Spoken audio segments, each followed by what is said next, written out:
Ma'am, the coffee and donuts go in the briefing room down the hall. This is the adults' table. The crowd of junior airmen and security personnel waiting for shift change snickered. They shifted their weight, the crisp fabric of their uniforms rustling in the sterile, conditioned air of the security vestibule. The sound was a quiet chorus of complicity, a soft wave of ridicule washing over the woman standing before the reinforced polycarbonate window.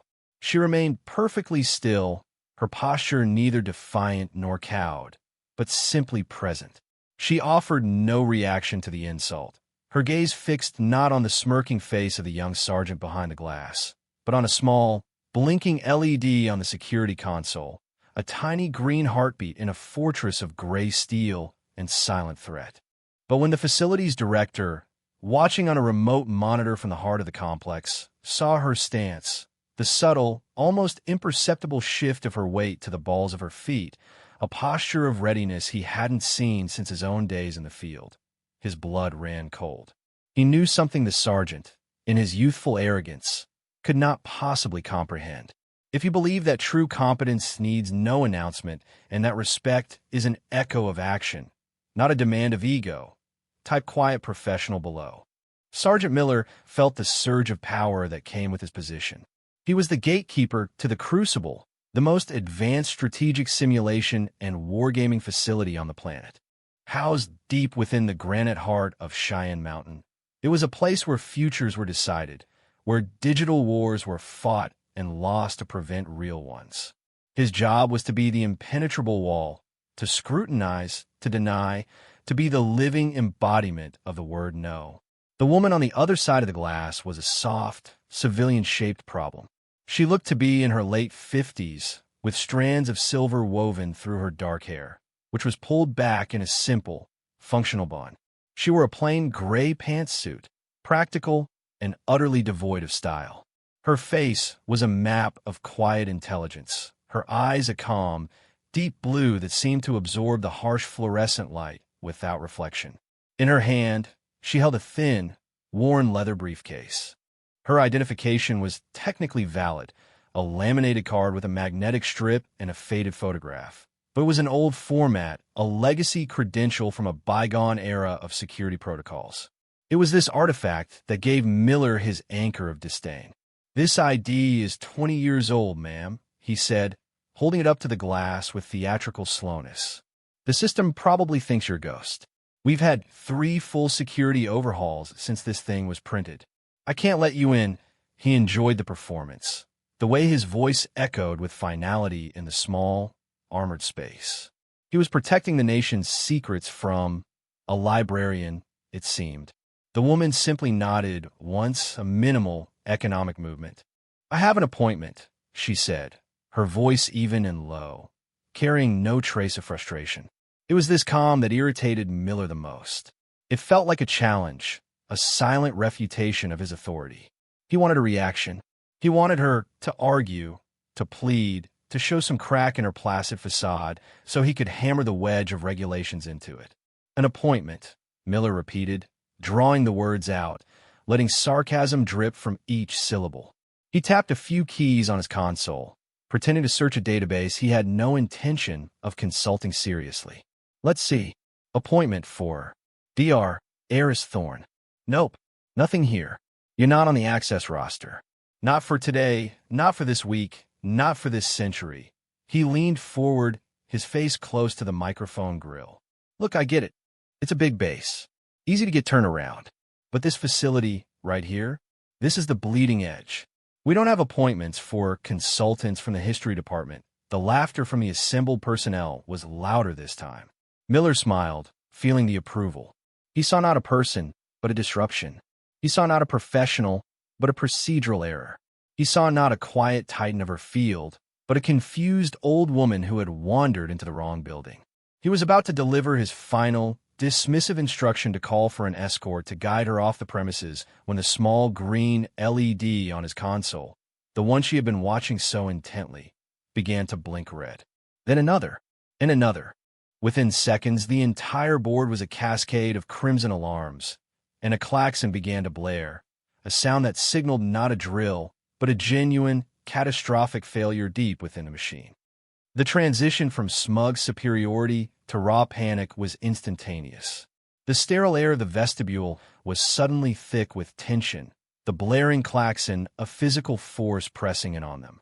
Sergeant Miller's face, moments before a mask of condescending authority, was now pale and slack-jawed. His training kicked in, but it was the training for external threats, for intruders and attacks, not for the technological heart of the fortress failing from within. Voices, sharp and strained, crackled over his intercom from the inner command center. Cascade failure in the primary core. We're losing synchronization. All simulations are redlining. Another voice, higher pitched with fear, cut through the static. The data archives are corrupting. My God, the entire historical log is degrading. We're losing everything. Miller stared at his console, a dizzying scroll of error codes flooding the screen in a language he couldn't comprehend. He was a guard, a man of perimeters and protocols. The complex mathematics and esoteric code that powered the Crucible were as alien to him as the dark side of the moon.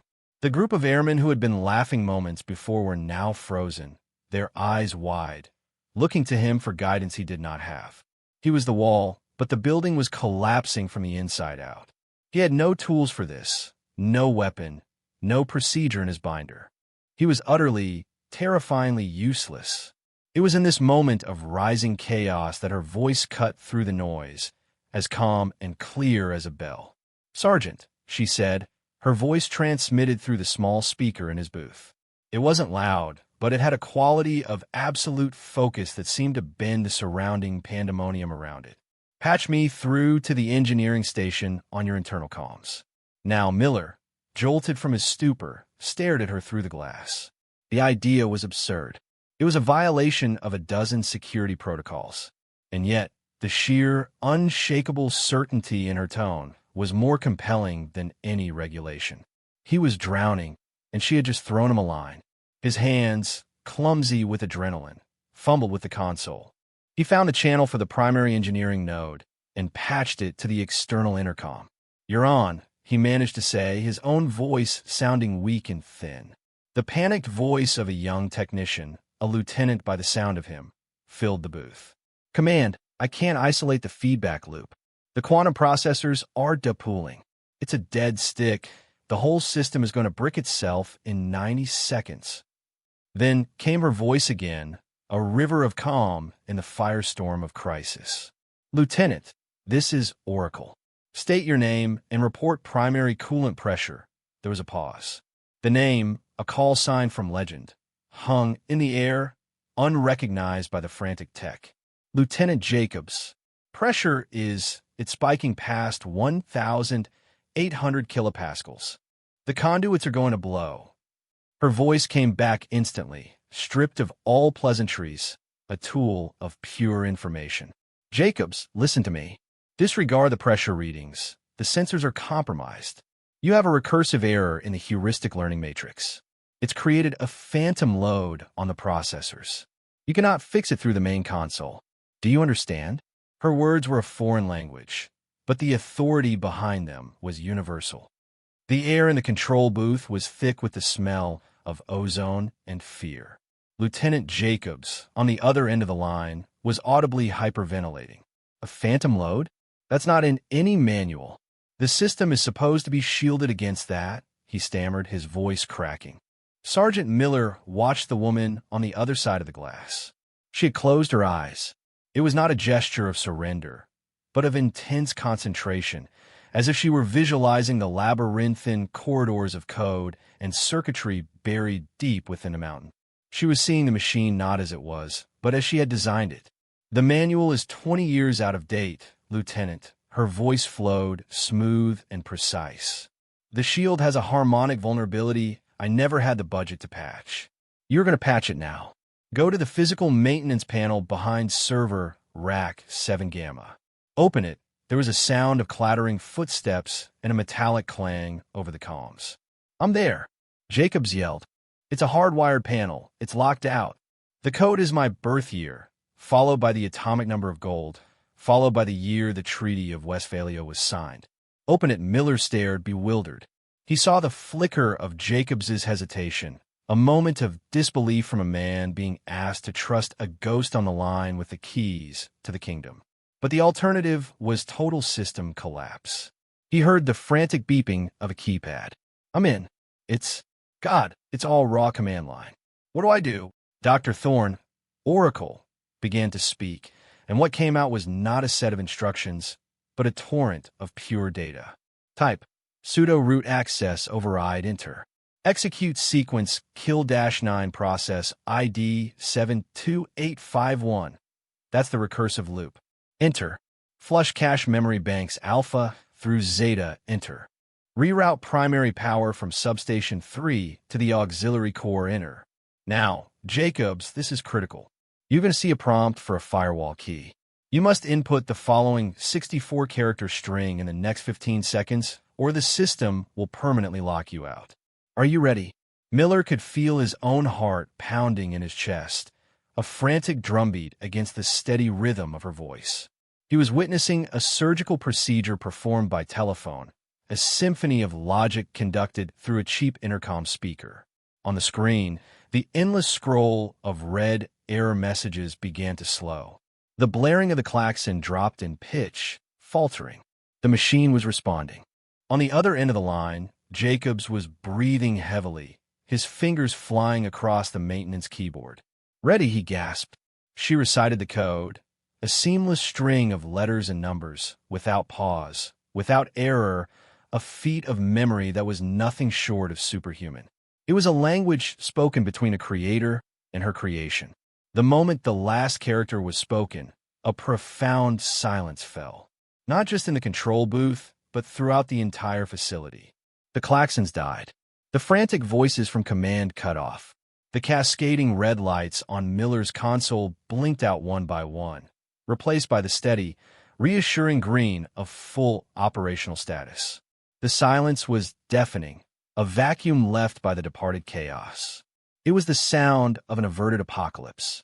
Through the polycarbonate, Miller looked at the woman. She had opened her eyes. They were the same calm, deep blue. She looked at him, and for the first time, he felt the full weight of her gaze. It held no triumph.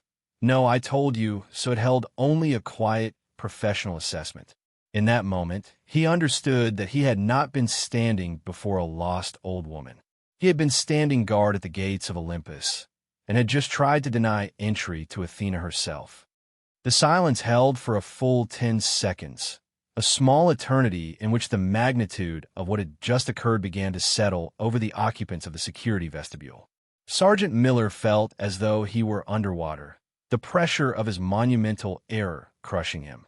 His hand, which had been resting on the access panel, was slick with a cold sweat.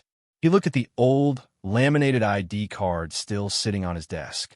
Dr. Eris Thorne, Oracle. The name echoed in the silent corners of his mind, a name he now understood was not a title, but a legend. His mouth was dry, his throat tight, with a shame so profound it felt like a physical illness. He had not just been wrong. He had been spectacularly, publicly, catastrophically wrong. He had draped his own ignorance over her like a shroud and called it security.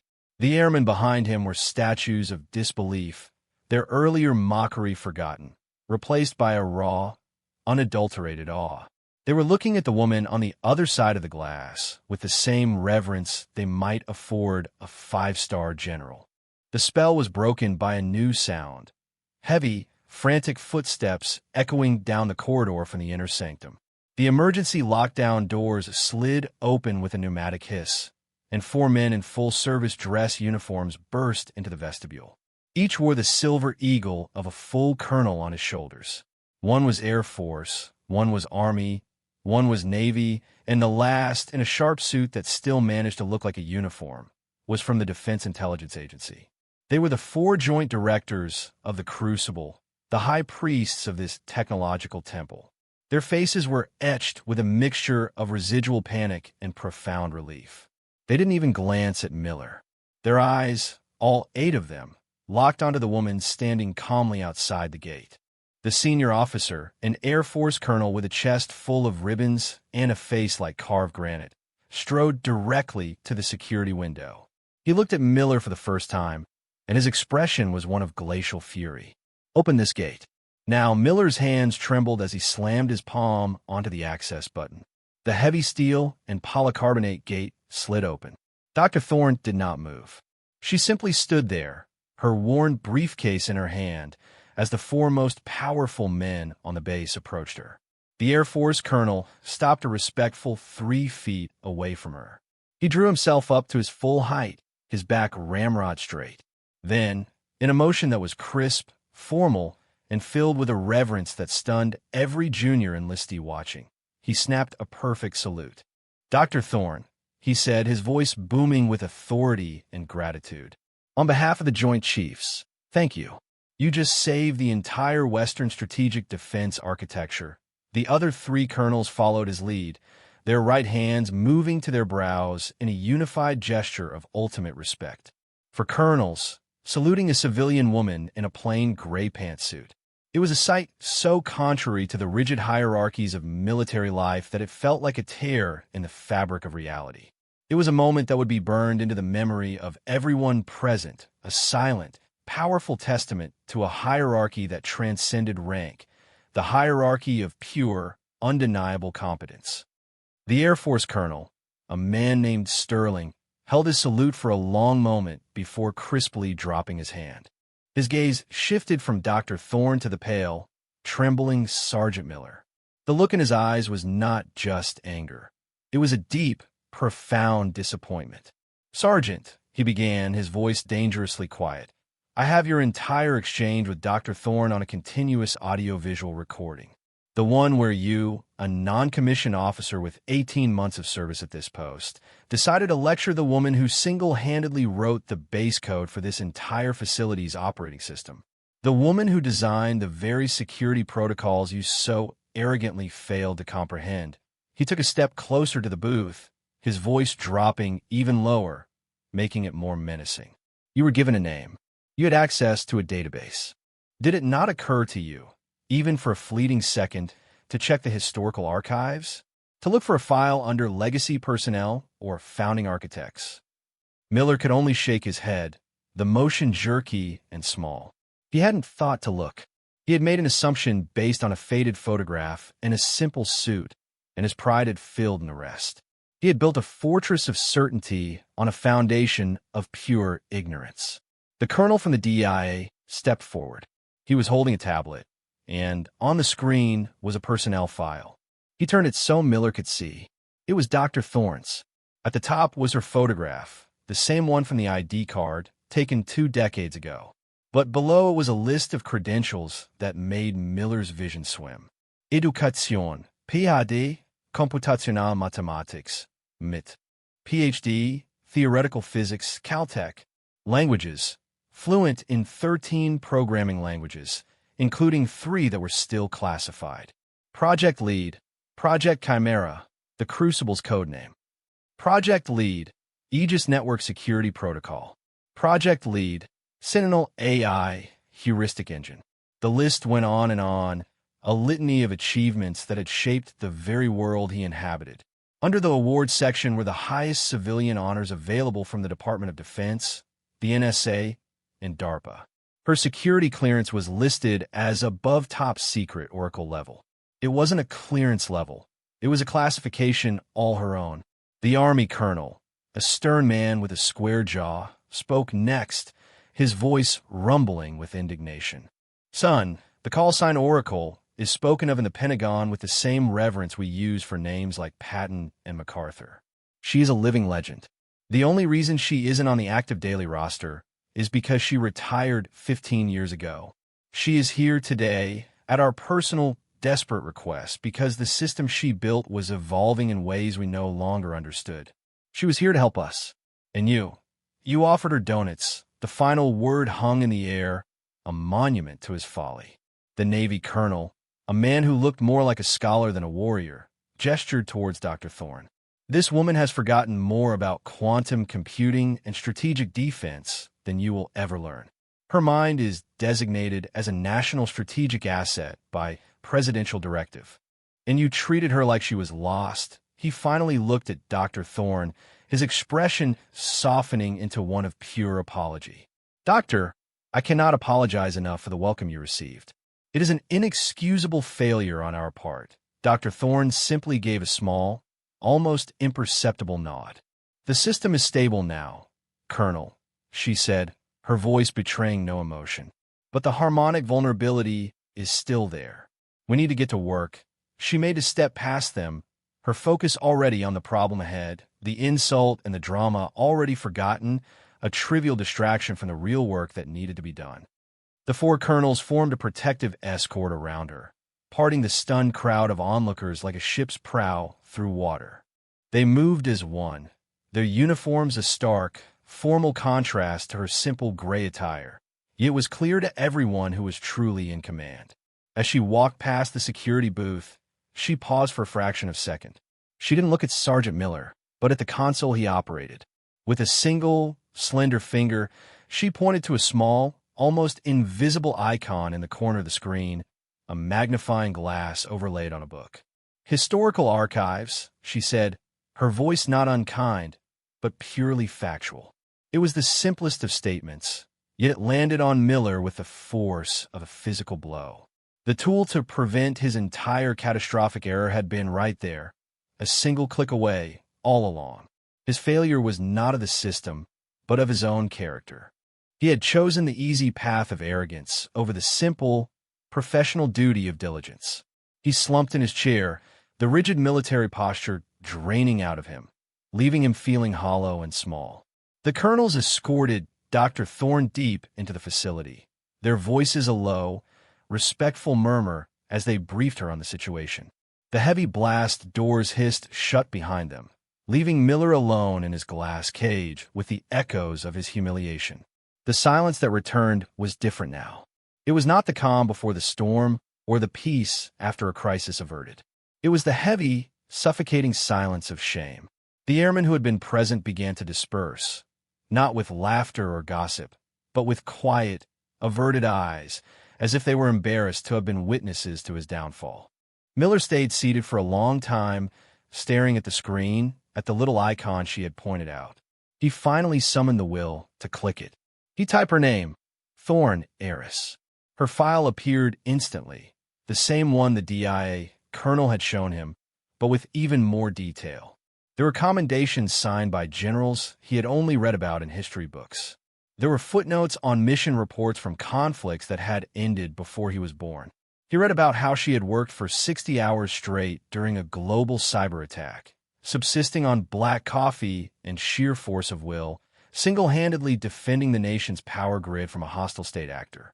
He read a declassified memo from a former Secretary of Defense, referring to her as the ghost in the machine, the silent, unseen guardian of America's digital frontiers. He had not just insulted a civilian contractor. He had disrespected a national hero, a quiet warrior who fought her battles not on fields of mud and blood, but in the silent, invisible realms of code and light. The weight of his ignorance was crushing. He had seen a uniform as the only measure of worth, a loud voice as the only mark of authority. He had learned, in the most brutal and public way possible, that the most dangerous people, the most important people, are often the ones who have nothing to prove. They don't wear their greatness like a medal. They simply are. Their competence is a force of nature like gravity, and he had just tried to argue with gravity. The consequences, he knew, would be severe. But as he sat there, he felt something else too. A tiny, fragile seed of understanding. He had just received the most important lesson of his military career, and it had been delivered not in a classroom, but in a quiet voice from the other side of a glass wall. The story of the oracle at the gate spread through Cheyenne Mountain not like wildfire, but like a change in atmospheric pressure, subtle, pervasive, and felt by everyone. It wasn't shouted in the mess halls or gossiped about in the barracks. It was spoken of in low, reverent tones between seasoned NCOs and thoughtful officers. It became a quiet, institutional myth, a parable for the modern military. The details were passed along with a surprising degree of accuracy. The arrogant young sergeant, the unassuming woman with the old ID, the cascade of red lights, the impossible feat of remote diagnostics, and the final, stunning image of four colonels rendering a salute to a civilian. The legend was not about the failure of one man, but about the triumph of a principle. It was a story about the danger of assumptions, a potent reminder that in an age of complex, asymmetrical threats, the greatest weapon is often a mind, and that mind might not come packaged in a regulation uniform. Sergeant Miller was not discharged, nor was he demoted. Colonel Sterling, in a moment of wisdom that would define his command, recognized that Miller's public humiliation was a far more powerful corrective than any official punishment. Instead, Miller was reassigned. His new post was in the facility's archives, the very department he had failed to consult.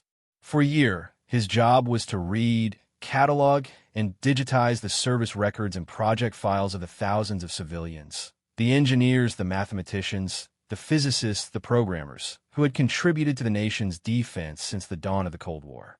It was a quiet, solitary job, a penance of paper and dust. He spent his days immersed in the stories of quiet professionals, of forgotten heroes like Eris Thorne. He read about men and women who had solved impossible problems, who had worked in anonymity, their only reward the knowledge that their work kept the world safe. He learned that the foundations of the mighty fortress he had guarded were built not just by soldiers, but by scholars, not just by generals, but by geniuses in simple gray suits. He began to change. The brittle arrogance was chipped away, replaced by a quiet, thoughtful humility. He started to listen more than he spoke. He learned to see past the surface, to look for the substance beneath. He learned the profound difference between authority, which is given, and respect, which is earned. One day, Colonel Sterling visited him in the archives. Miller, without being asked, pulled up the file for a new civilian contractor scheduled to arrive the next day. "He's a specialist in cryptographic resonance, sir," Miller said, his voice steady and professional. "His credentials look a little light, but his doctoral thesis from 1998 basically predicted the exact data decay issue we're having in sublevel gamma. I think he's the right person for the job." Sterling looked at the file, then back at Miller, and saw the change in him. He saw a man who had internalized the lesson of the Oracle. "Good work, Sergeant," was all he said, but it was enough. Miller had stopped being a gatekeeper and had started being a professional. The transformation of Sergeant Miller was one legacy of that day, but there were others, more tangible and symbolic. The security booth at the entrance to the Crucible was subtly redesigned.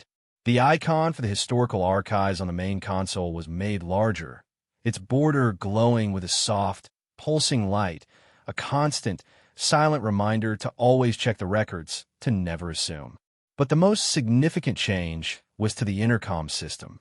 The small, unassuming speaker through which Dr. Eris Thorne had saved the facility was carefully removed. It was mounted on a polished mahogany plaque and placed on the wall of the vestibule, encased in a clear acrylic box.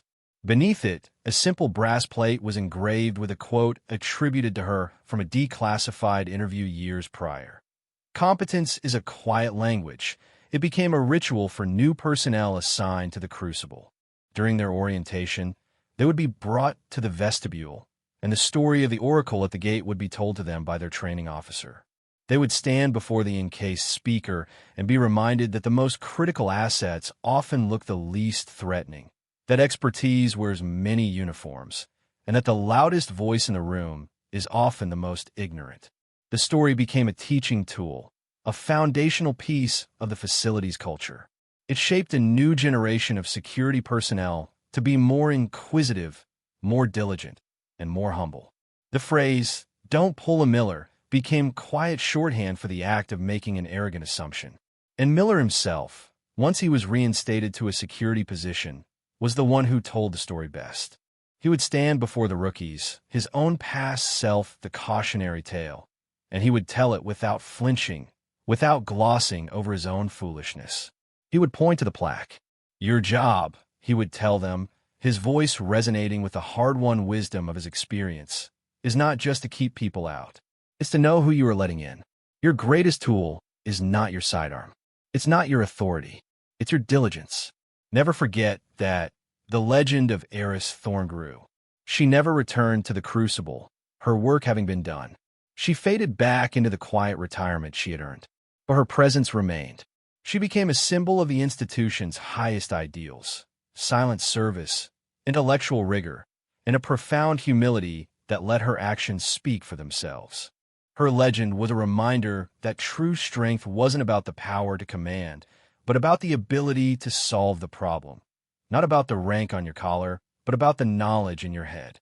It was a story that affirmed the core belief of every quiet professional who ever served in silence, that in the end, the work is what matters. The work endures.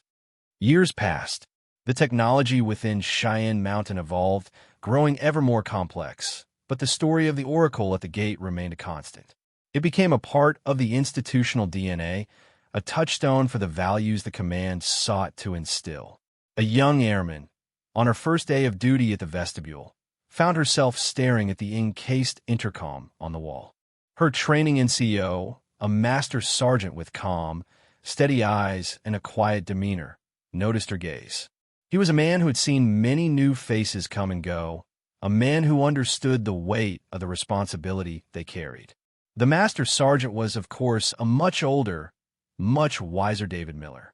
He walked over and stood beside her, his hands clasped behind his back. "You know the story, Airman?" he asked, his voice soft. "Yes, Master Sergeant," she replied. "We studied it at the academy." "The oracle at the gate, good," Miller said. "But studying it and understanding it are two different things. What did you take away from it?" The airman thought for a moment, wanting to give the right answer. "That we should never judge people by their appearance, Master Sergeant." Miller nodded slowly. "That's the easy answer. That's the surface. Go deeper. What's the real lesson?"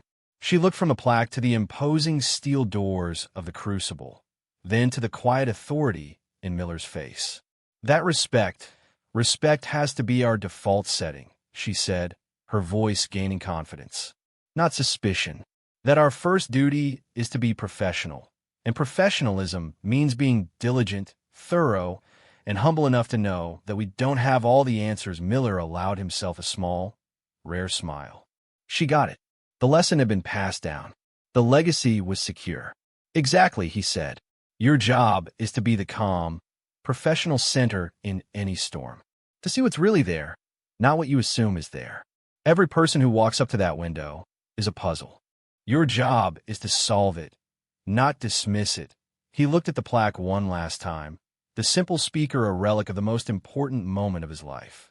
He saw it not as a monument to his shame, but as a monument to his education, to the day a quiet woman with a worn briefcase taught him the true meaning of strength. He had been a gatekeeper obsessed with the gate. She had taught him to focus on the person trying to pass through it. The culture of the facility had been irrevocably altered for the better. The quiet professionals, the civilian analysts, the non-uniformed experts were treated with a new level of ingrained respect. The assumption of competence had replaced the assumption of ignorance. And it all stemmed from one moment, from one woman's unshakable calm in the face of arrogance, from her refusal to be defined by someone else's narrow vision of who she was supposed to be. True legacy isn't what you say about yourself. It's the stories that are told about you long after you've left the room. It's the culture that shifts because of an example you set. Dr. Eris Thorne never sought fame or recognition. Her reward was the integrity of the systems she built and the safety of the nation she served in silence. Her victory was not in the moment the colonel saluted her, but in the quiet, institutional change that followed. It was in the young airman who understood that humility is a strength, not a weakness. It was in the master sergeant who turned his greatest failure into his most profound lesson. Her legacy was a simple, powerful idea that now permeated the granite walls of the mountain. That competence is its own authority, that expertise is its own rank, and that the most powerful force in the world is a quiet professional, focused only on the work. Her story served as a permanent reminder that the people who change the world are rarely the ones making the most noise. They are the observers, the thinkers, the builders. They are the ones who remain calm when everyone else is panicking. They are the ones whose actions are so definitive, so precise, and so effective that they render all argument, all prejudice, and all arrogance completely and utterly irrelevant. They prove, in moments of crisis, that what you are is infinitely more important than what you appear to be. Her silence in the face of insult was not weakness. It was the calm confidence of someone whose worth was not up for debate. For more stories where quiet competence triumphs over loud assumption and where professional integrity defines their worth, subscribe to Unknown Heroine Tales.